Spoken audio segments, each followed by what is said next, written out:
बहुत बहुत स्वागत आप सभी का। और मेरठ की महाभारत इस सेशन का नाम है और मैं आपके साथ राजेंद्र देव। मेरठ की महाभारत में जाहिर सी बात है हम मेरठ की ही बात करेंगे, चूंकि ये महापंचायत मेरठ में हो रही है। क्रांति का शहर है ये मेरठ, ऐतिहासिक शहर है, बहुत सारी विशेषताएं हैं, बहुत सारी वजहों से चर्चा में रहा है और इसके 4 प्रमुख विधायक मेरठ के इस वक्त हमारे साथ इस चर्चा में मौजूद हैं। आप सभी का बहुत बहुत स्वागत।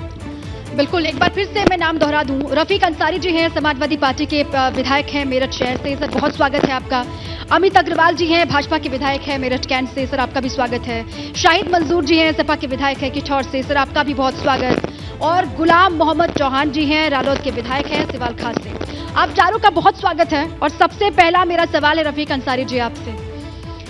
सामने चुनाव है 2024 का और यहाँ पर सबसे पहले तो मेरठ शहर से आप आते हैं। यहाँ पर लोग क्या सोच रहे हैं आगामी चुनाव को लेकर, क्योंकि आप तो लोगों के बीच में भी जा रहे होंगे, सभी ने अपनी अपनी तैयारी शुरू कर दी है। आपको क्या फीडबैक मिल रहा है, किसके पक्ष में माहौल यहाँ पर बन रहा है? बीजेपी का सफाया हो रहा है, ये फीडबैक है।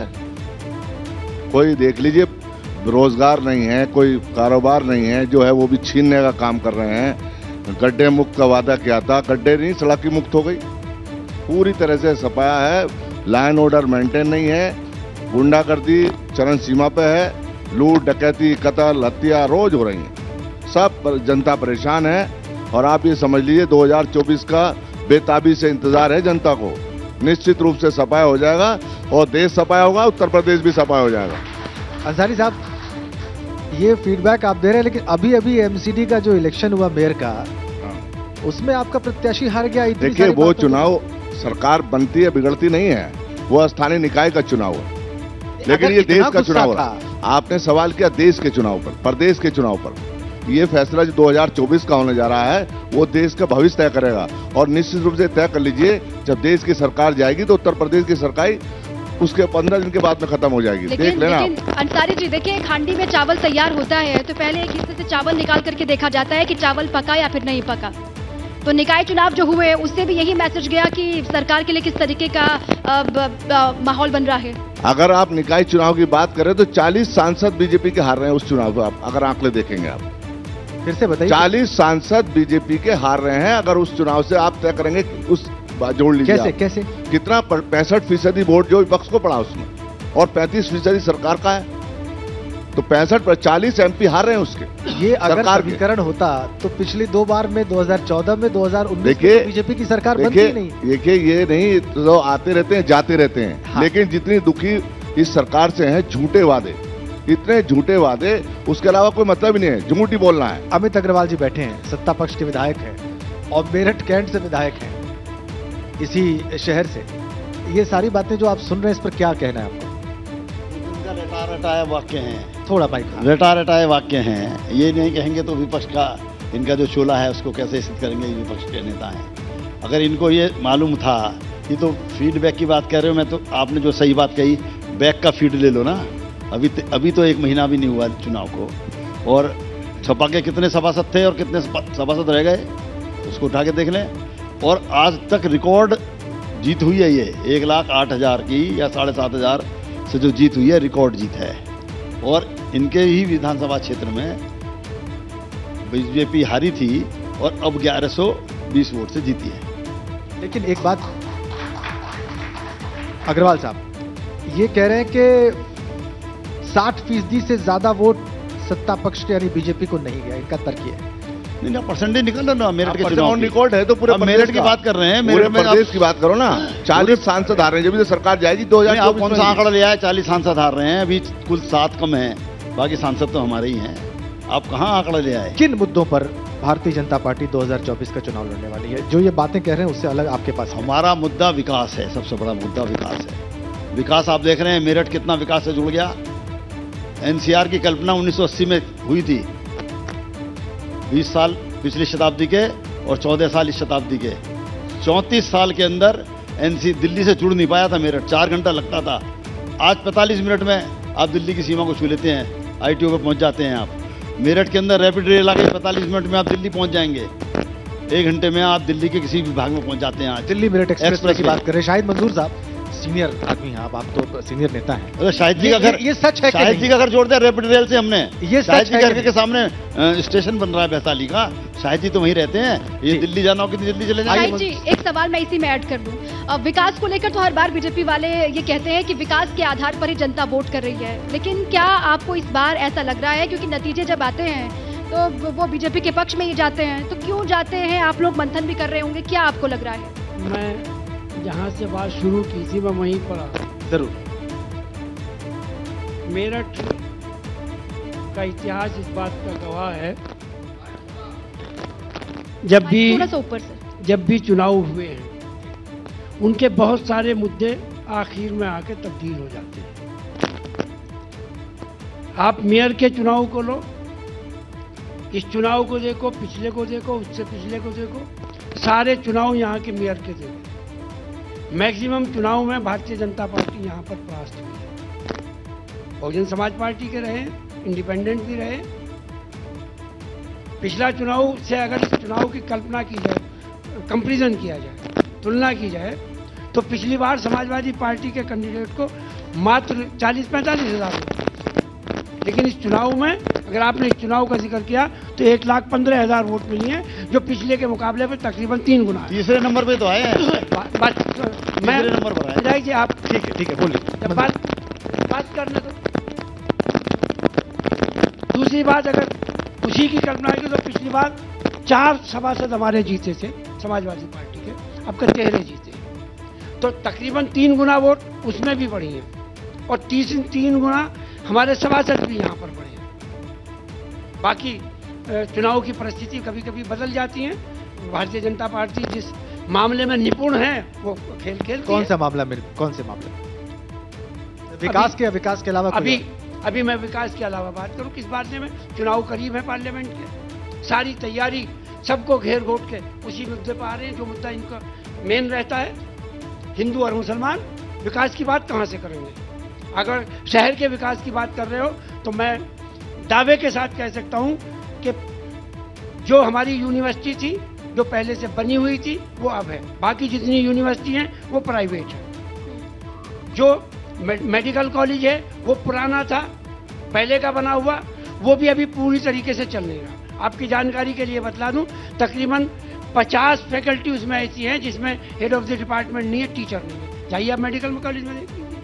और अगर प्राइवेट यूनिवर्सिटी को आप विकास की बात से जोड़ रहे हैं तो ये अलग पैमाना हो गया, वो अलग बात है। बात तो गवर्नमेंट की विकास की है, हम कितना विकास कर रहे हैं, पब्लिक कितना विकास।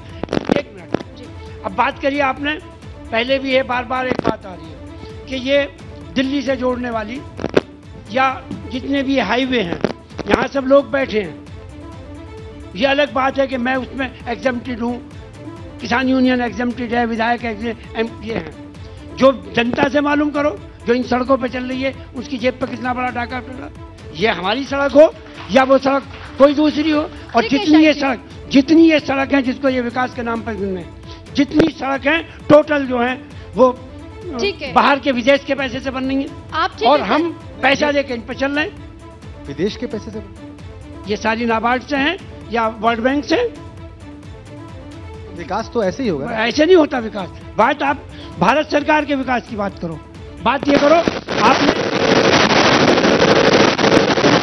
कौन सा शुगर फैक्ट्री है जिसमें इन्होंने क्षमता बढ़ा दी हो? कौन सा ऐसी शुगर फैक्ट्री है कि इन्होंने अप टू डेट पेमेंट कर दिया हो किसान का? सर, आप विकास को नकारते हैं, लेकिन ठीक है, आप नकार रहे हैं, आप एकदम कह रहे हैं कि विकास हुआ ही नहीं, जो हुआ वो पिछली सरकार में हुआ। मैडम, आप किसान के विकास को विकास नहीं मानती क्या? ठीक है, अगर उसको ढंग से रोटी मिल जाए तो वो विकास में नहीं आता सर। लेकिन फिर भी सत्य तो ये है ना कि 17 में जो हुआ वही 22 में रिपीट हुआ। अगर विकास हुआ ही नहीं तो फिर दोबारा से सरकार में बीजेपी कैसे आ गई? मेरा कहना ये है कि जो विकास की बात कर रहे हो, विकास के नाम पे बतलाओ ना कि क्या हुआ विकास के नाम। ठीक है, बताइए विकास के नाम पर। आप विकास को नकार रहे हैं। वो गुलाम मोहम्मद जी, सवाल मेरा आपसे ये कि बीजेपी वाले कहते हैं कि हमने तो सड़कों का जाल बिछा दिया है, कनेक्टिविटी लगातार बढ़ गई है, बहुत विकास हो रहा है मेरठ का, पूरे शहर का। ये हिंदू मुस्लिम कौन करता है चुनाव आते आते, और ये मुद्दा विकास से भटककर हिंदू मुस्लिम में कैसे पहुंच जाता है? देखिए, विकास का जहां तक सवाल है, इस देश के 70% रोजगार किसानों से आता, किसानी से आता है। क्या हाल बनाया किसानों का, कौन से कानून आ रहे थे। 800 से ज्यादा किसानों की शहादत हुई और इनके कान पे जूं नहीं रहेंगी, एक आंसू भी इनकी आंख से नहीं निकला। क्या वो इस धरती मां के बेटे नहीं थे? और उनको बर्बाद करने के प्रोग्राम नहीं बन रहा था वो। और अभी भी आप लेटेस्ट देख लीजिए, हरियाणा में एमएसपी मांग रहे थे, लाठीचार्ज हुआ, कितने लोग जख्मी हो गए। ये इस देश के किसान के साथ हो रहा है। तो विकास किसका हो गया भाई?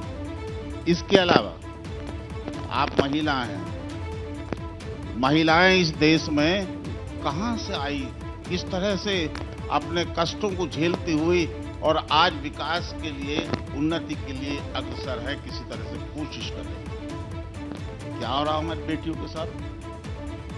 है शर्म? एक बाहुबली नए नए बयान दे रहा, तरह तरह के बयान दे रहा, कहीं मंत्रा बता रहा, कहीं कुछ बता रहा, और उसके खिलाफ कोई कार्रवाई नहीं हो पा रही। उसके लिए एजिटेशन चल रहे हैं, सब लोग कोशिश कर रहे हैं, लेकिन अभी तक कोई गिरफ्तारी नहीं है। यह है इस देश की तरक्की। कौन भेजेगा अपनी बच्चियों को? किस खेल में भेजेगा? आज जापान, चाइना, अमेरिका, इन लोगों से मुकाबला हमारा। वो नए नए तमगे लाती हैं, वहां से मेडल्स लाती हैं, और हमारी बेटियां कुछ अंगड़ाई ली थी, आगे बढ़ी थी, कहां खड़ी हो गई बेचारी? कौन भेजेगा? तो ये क्या इस देश की तरक्की है? रहा सड़कों के जाल का। अभी मंत्री जी ने भी कहा और मैं कह रहा हूं, किसान जाता है, टोल टैक्स देता है, उसको अपने पूर्वजों से चलने हुए रास्ते को पैसा देकर के, किराया देकर के एक तरह से आगे बढ़ना होता है। आप ये समझिए, एक कल्याणकारी राज्य अगर स्थापित करना है तो इन गरीब लोगों को, इन किसानों को, इन मजदूरों को राहत देनी पड़ेगी, इनके कल्याण की बात करनी पड़ेगी, तब हम कह सकते हैं कि हाँ कुछ तरक्की, कुछ उन्नति हुई है। अग्रवाल साहब जवाब दीजिए। ये कह रहे हैं कि टोल टैक्स देना पड़ता है और वो की बात है। दोनों की पार्टी के माननीय विधायक हैं। अभी शाहिद मंजूर साहब ने कहा कि किसान यूनियन के लोग एग्जम्प्ट हैं, हम लोग एग्जम्प्ट हैं, तो किसान तो एग्जम्प्ट है, किसान पर कोई टोल टैक्स नहीं लगता। किसान की ट्रॉली अलग वाले रास्ते से निकलती है हर टोल प्लाजा पे। दूसरी बात बतला देंगे कि ट्रॉली कहां। दूसरी बात आपने कही, टोल प्लाजा की बात कही, आप क्लेम करते हैं कि आगरा लखनऊ एक्सप्रेस वे आपने बनाया, तो आपने क्या उस पर टोल नहीं लगाया था? नहीं, टोल लगाया था आपने उस पर? बिल्कुल नहीं लगाया, बाद में लगाया। अरे मैं तो पूर्व विधायक था, मैं टोल लेके निकला हूँ। मैं पूर्व विधायक था, टोल लेके निकला हूँ कई बार। दिल्ली आगरे की बात है, वो जिन्होंने बनाया तो उन्होंने टोल लगाया। जहाँ हमने बनाने की बात दिल्ली आगरा की तो प्राइवेट है। मैंने कहा जो मैंने आपको कहा आगरा लखनऊ, हमने समाजवादी पार्टी में उसमें नहीं लगा, समाजवादी पार्टी में लगा, अब लगा है। एक उदाहरण और है माननीय विधायक जी। दूसरी बात, अब एक बार अग्रवाल साहब को बात पूरी कर लेते, फिर मैं आ रहा हूँ। हाँ जी। अभी आपने कहा आपने पिछली संख्या अपनी घटा ली, सभासदों की जीत की 4 संख्या बता दी आपने 14 की, और अब कह रहे 13 हमारे जीते हैं। अब ये तथ्यों को तोड़ना मरोड़ना विपक्ष का अच्छा अंदाज है, और मैं कहता हूं जितना बचा है तो अच्छा है, हमें सम्मान करना चाहिए, और जितना ये कर रहे हैं उतना को हमें सहन भी करना चाहिए। इतना तो विपक्ष होना ही चाहिए, हमें कोई आपत्ति नहीं। ये बड़ी रोचक बात है, आपने कहा इतना विपक्ष होना ही चाहिए, और ये लोकतंत्र के लिए जरूरी है। जरूरी है विपक्ष का रहना, आलोचना करना, नीतियों की समीक्षा करना। आप पे आरोप ये भी है कि आप ऐसे ही बिल पास कर देते हैं बगैर डिबेट। और ज्यादा ब्रजभूषण सिंह की बात कर रहे हैं तो जांच चल रही है, सीबीआई जांच हो गई, 55 घंटे उनसे पूछताछ हुई है। इंक्वायरी में जो कुछ निकलेगा, तो जो पॉक्सो नहीं, जो भी एक्ट लगना होगा, इंक्वायरी में जो दोषी पाया जाएगा तो निश्चित रूप से उसको सजा होगी। पोक्सो में एफआईआर है माननीय विधायक जी। हाँ तो होगी, तो जांच हो जाएगी। एक आम आदमी अगले दिन गिरफ्तार। अच्छा अग्रवाल साहब, मैं एफआईआर किसने की? हमारे पास अनंत समय नहीं है ना, अनंत समय नहीं है अग्रवाल साहब। अभी आप चर्चा कर रहे थे अंसारी जी और आप भी मंजूर साहब, कि जैसे ही चुनाव आता है बीजेपी का एक अलग राग होता है और इनका एक सेट एजेंडा, उस पर काम शुरू कर देते हैं। 2022 के चुनाव में आपने एक बयान दिया कि अंसारी जी, कि इस सरकार ने बहुत हिंदू गर्दी मचाई है। ये हिंदू गर्दी क्या चीज होती है? देखिए 2000 आप देखिए 20 के अंदर 2020 के अंदर उत्तर प्रदेश के अंदर 24 मुसलमानों की एक दिन में हत्या कर दी। मैं पूछना चाहता हूँ वो किसने मारे? ना हिंदू मुस्लिम झगड़ा हुआ, ना किसी ने पत्थर मारा। किसने मारे 24 मुसलमान? मेरठ के अंदर 6 मुसलमानों मार दिए गए गोलियों से। क्या कसूर था उनका? क्या बिगाड़ा था उसने? क्या कोई उसमें क्रिमिनल था? कोई गुंडा था उसमें, बदमाश था? या बताओ किसी के एसएसपी ऑफिस में घुसे हुए थे, वो डीएमजे ऑफिस में घुसे हुए थे, किसने गोली मारी? इसको आप हिंदू गर्दी मानते हैं? सरकार के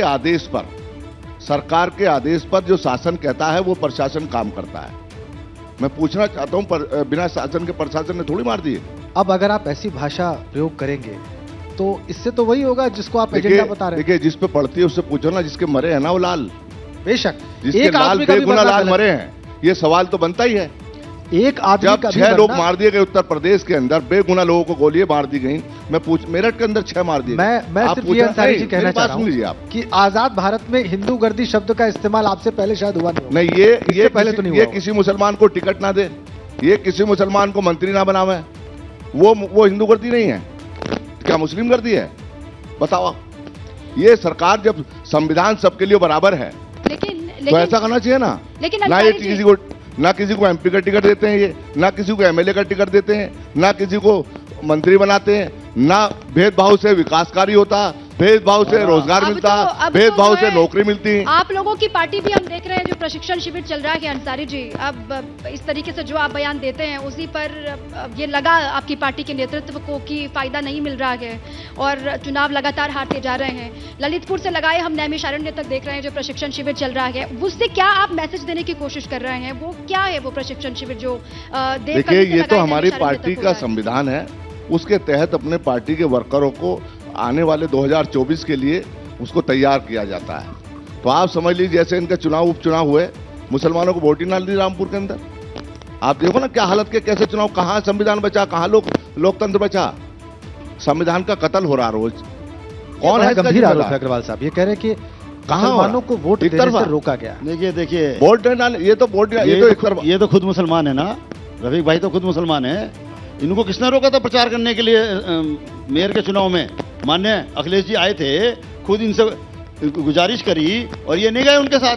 नहीं, तो हमने रोका क्या इनको? ये सवाल हमने रोका क्या? अब मैं वैसे आप पूछने ही वाला था, अग्रवाल साहब ने उठा दिया, मैं पूछने ही वाला था। अरे सब मेरे मित्र लोग हैं। और आप तो सहयोगी दल हैं आपके, गुलाम मोहम्मद जी का काम नहीं किया हमने, कहाँ नहीं थे साथ हम उनके? क्या बात? देखिए जहां तक हिंदू ये तो तथ्य है। ऐसा नहीं है, देखिए ऐसा नहीं है, सबकी अपनी अपनी, इनकी पार्टी में अलग अलग काम करने का वर्किंग है। कोई कहाँ लग रहा, कोई कहाँ लग रहा, तो हम काम कर रहे थे। नहीं, वर्करों को जिताया, पार्षदों को जिताया हमने, 4 से 14 बना दिए हमने, वो वैसे ही जीत गए। अंसारी जी, आप अभी यहाँ पर कुछ भी कह दें, आप नाराज थे, खफा थे, ये तो नहीं, कोई नाराज, अपनी पार्टी से नाराज नहीं होता। जाहिर है, इसलिए अखिलेश आए घर पर, आपसे बातचीत भी हुई, आपसे उन्होंने मान मनोबल भी किया, लेकिन अभी सब कुछ ठीक है क्या? बिल्कुल ठीक है, 2024 की तैयारी है। और याद रखना, ये जैसा मेरठ में हो रहा ना, भेदभाव के साथ विकास कार्य हो रहा। और आप ये समझ लीजिए हिंदुस्तान के अंदर ये पहला है। इन्होंने तो क्रिमिनलों में भी भेदभाव कर दिया। अच्छा, कितनी बार क्रिमिनलों में भेदभाव कर दिया। हिंदू के घुटने में गोली और मुसलमान के सीने में गोली, क्रिमिनलों में भेदभाव। ये ऐसी सरकार है, ये आप समझ लीजिए विकास देश के अंदर घुटने में लगी थी क्या? देश के अंदर ऐसी सरकार बनी है। 2024 में आप देख लेना क्या हालत होने वाली है। विकास दुबे 2024 में बुरा हाल होने जा रहा है इनका। मंजूर साहब जल्दी से। विधायक जी, विकास दुबे में और ब्रजेश जी में कुछ फर्क है कि नहीं? नहीं, आपने कहा कि मैं पूछ रहा हूँ आपसे, शाहिद भाई उन्होंने, मैं तो आपकी, अब मैं रफीक भाई की नहीं, मैं तो आपकी बात में पूछ रहा हूँ। विकास दुबे में और ब्रजेश जी में कुछ फर्क है क्या? अच्छा, आप ऐसे मजबूत पहलवान लाते हैं नहीं, लेकिन आप 3 लोग हैं, भले आदमी, आप 3 लोग हैं, आप 2 लोग समाजवादी पार्टी से हैं, आप आरएलडी से हैं। देखिए इसीलिए मैं कह रहा हूँ कि हम सबको मंच देते हैं और ये आप नहीं कह सकते कि विपक्ष को यहाँ पे आवाज दी। मेरा एक सवाल है इनसे, उत्तर प्रदेश की सरकार से, मेरठ पे आ जाओ। मेरठ के विधायक हैं हमारे, बहुत सीनियर, बहुत जल्दी से, बड़े भाई, समय समाप्त हो गया। एक कॉलेज बताओ 6 साल के अंदर इन्होंने मेरठ में बनाया हो, एक हॉस्पिटल बताओ, एक यूनिवर्सिटी बताओ। और ये हवाई पट्टी थी, ये हवाई पट्टी, एक यूनिवर्सिटी बन रही है। अरे बन रही, अरे वो भी हमारी देन है, उसका प्रस्ताव हमारा। एक हॉस्पिटल बनाओ। देखिए कितना बुरा हाल लॉकडाउन के अंदर हुआ, जो बीमारी आई कोरोना की, एक हॉस्पिटल देखिए, हॉस्पिटल तक नहीं मिले, बेड नहीं मिला, आप कह रहे हैं दवाई कि नहीं मेरठ मिली, में डॉक्टर उस नहीं तरह से मिला। विकास नहीं एक हुआ है। हॉस्पिटल ठीक है। बताओ इन्होंने बनाया हो। मेरठ में विकास सुन नहीं हुआ है। एक अब हॉस्पिटल नहीं आ बताओ ना जाएगा। कोई बनाया उन्होंने विश्व हॉस्पिटल। के विश्व में ये तय हो जाएगा सर, ये तय हो जाएगा। ज्यादा इलाज यहाँ हुआ, सबसे कम लोग यहाँ मरे हैं। इतना ही समय था, लेकिन ये तय हो जाएगा। आप कह रहे हैं विकास नहीं हुआ, ये कह रहे हैं खूब हुआ है। चुनाव ज्यादा दिन दूर नहीं है, अभी 2-2 हाथ होने हैं, तो सामने आ जाएगा दूध कि का उसमें दूध, कौन पानी का विजेता पानी है। हो जाएगा। बहुत बहुत धन्यवाद अंसारी जी, गुलाम मोहम्मद जी, शाहिद मंजूर साहब और अग्रवाल जी अमित इस जी। मंच पर आने के लिए और इस चर्चा का हिस्सा बनने के लिए। चुनाव ज्यादा दूर नहीं है, आप सब लोगों के दावे टेस्ट हो जाएंगे। बहुत बस बहुत मैं एक बात कह के खत्म कर रहा हूँ। जी बोलिए। ये जो एबीपी गंगा है, ये जिस तरीके से चल रहा है ऐसे ही चलता रहे तो 24 का चुनाव हम ही जीतेंगे। आप दूसरे वाले चैनल मत बन जाना। हम तो सच धन्यवाद। दिखाते हैं बहुत सर, शुक्रिया। सच दिखाते हैं। शुक्रिया।